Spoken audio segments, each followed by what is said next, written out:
Hey folks, it's John Nord. I was going to show you a little trick on buckle lettering. I may have gone over this before, but I've got a new little tool here that works real nice.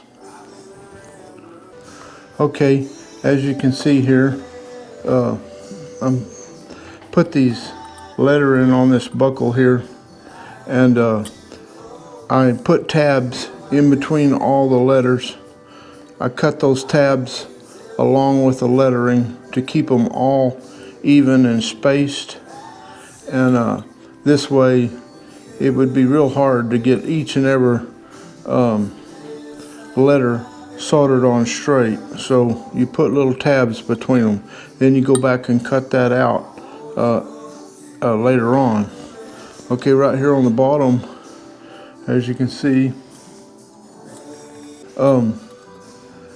I've cut the tabs out on this wording right here already. Now, the way I cut the tabs out is, first of all, when you got a lot of lettering like this, it's best to hard solder these letters on.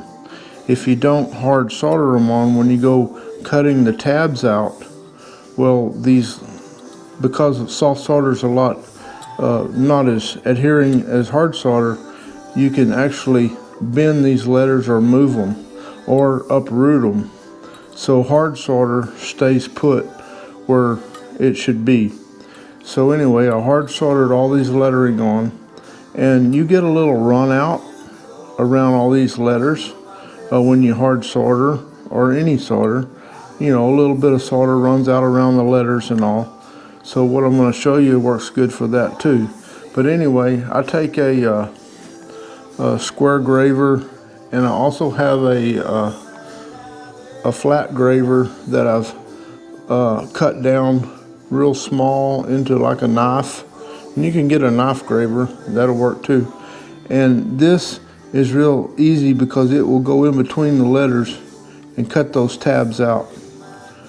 And square graver, sometimes they're a little fat and you can't get quite in there. So I mainly use this here. It's a number 37 flat, and then I filed it on down to make it more like a knife.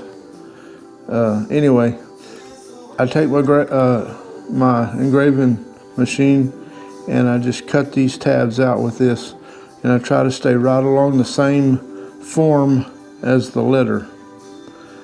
And once I get the tabs cut out, one thing, you do not want to cut deep into the base plate.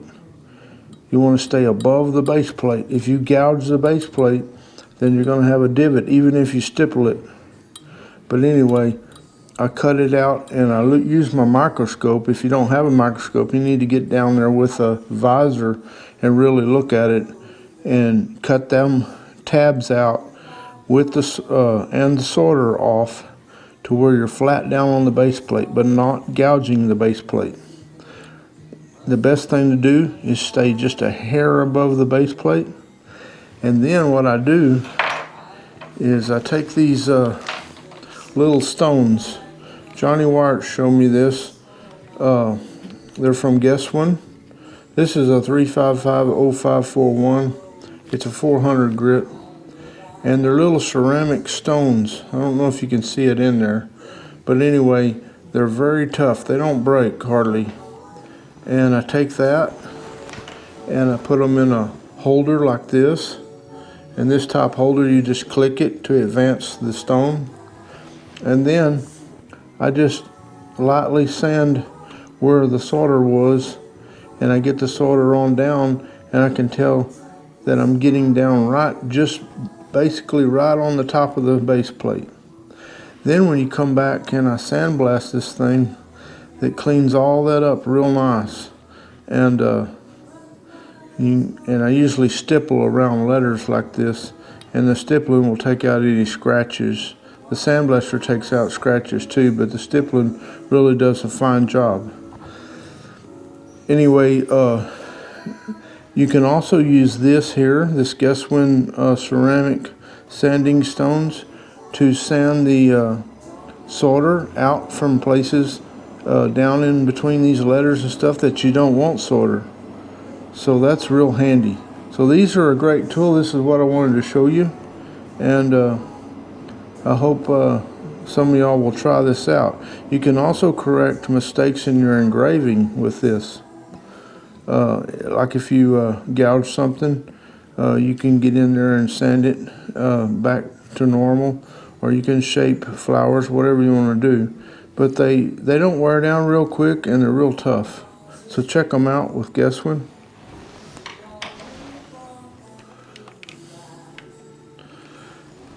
Hey, I hope y'all learned something from this video. Please like and subscribe to my channel. I'm getting more subscribers and I appreciate that.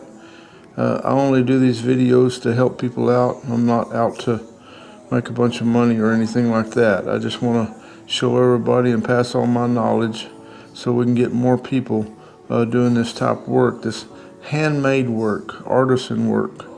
I think that's very important to have handmade quality items. Yes, handmade items are more expensive, but they stand the test of time over the casted and plated stuff. And I hope people will recognize that, and I hope a lot of you people out there, a lot of the students that watch my videos will start learning to do this the old-fashioned way, the artisan way, and put out some really cool handmade items. So y'all take care, and I'll try to send you some more videos. Thanks a lot.